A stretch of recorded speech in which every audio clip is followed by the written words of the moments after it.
आज का जो हमारा प्रैक्टिकल है, जो हमारी आज की वीडियो है, वो है सिस्टम में प्रेशर भर के लीक टेस्टिंग करने की, ठीक है ना जी।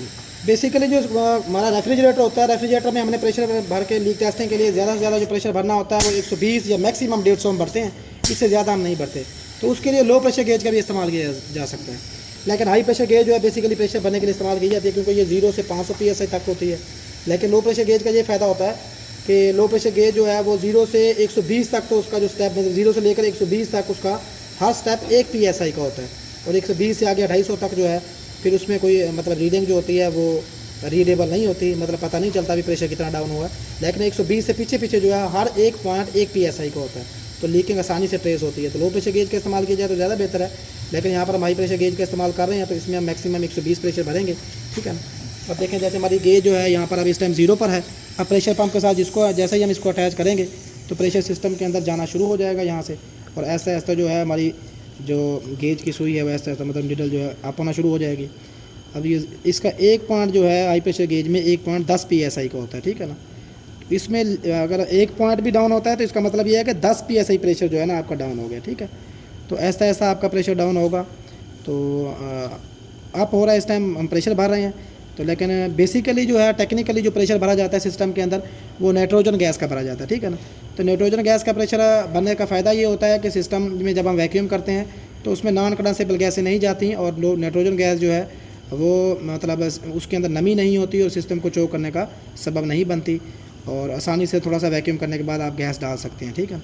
लेकिन ये जो हम एयर बाहर से सक करके प्रेशर पंप की मदद से सिस्टम में चार्ज करते हैं, तो एयर जो है मुख्तलिफ गैसों का मजमूआ है, जिसमें नाइट्रोजन है, हाइड्रोजन है, कार्बन डाइऑक्साइड, ऑक्सीजन और नमी के मरकबात होते हैं, और इसके अलावा और भी गैसेज होती हैं। तो इसमें ये जो सारी गैसेज हैं ये सारी नॉन कंडेंसेबल गैसें हैं, तो इनको अच्छे तरीके से वैक्यूम करना पड़ता है, मतलब नमी जो है उसको भी अच्छे तरीके से सक करके बाहर खारिज करना पड़ता है। तो जैसे ही हमारा प्रेशर 120 100 इस टाइम तकरीबन 110 प्रेशर हो चुका है, जैसे ही 120 होगा तो हम गेज को बंद करके कंप्रेसर को फ़ौरन बंद कर देंगे।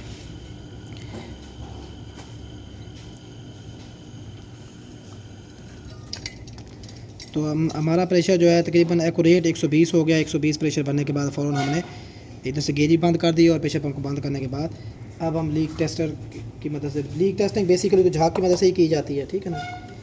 तो क्योंकि एयर हमने भरी है तो एयर भर कर जो लीक टेस्टिंग का तरीका है वो यही है, झाग वाला, ठीक है ना। बाकी ये होता है कि बाद यूनिटों के अंदर जैसे गैस ठहरी हुई होती है, तो गैस चार्जिंग की सूरत में या गैस चार्ज हुई भी हो तो उसमें लीकेज ट्रेस करनी हो किसी यूनिट की, तो उसके लिए इलेक्ट्रॉनिक लीक डिटेक्टर या हेडलाइट टॉर्च वगैरह का यूज़ किया जा सकता है। लेकिन जब प्रेशर भर के आपने लीक टेस्ट करनी है तो यहाँ पर तकरीबन वो एक ही तरीकाकार है, वो झाग वाला है।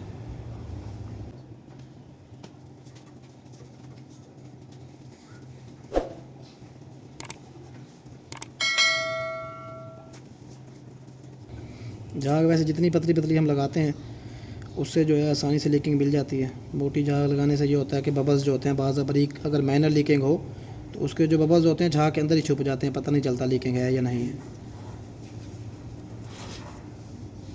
तो तकरीबन हमने सारे टाँके अल्हम्दुलिल्लाह चेक कर लिए हैं, और चेक करने के बाद इस तरह से ये प्रेशर जो है फिर हम इसको खारिज कर देंगे, और थोड़ी देर प्रेशर को वैसे स्टैंड रहने देते हैं, तकरीबन आधा घंटा या घंटा हम स्टैंड रहने देंगे।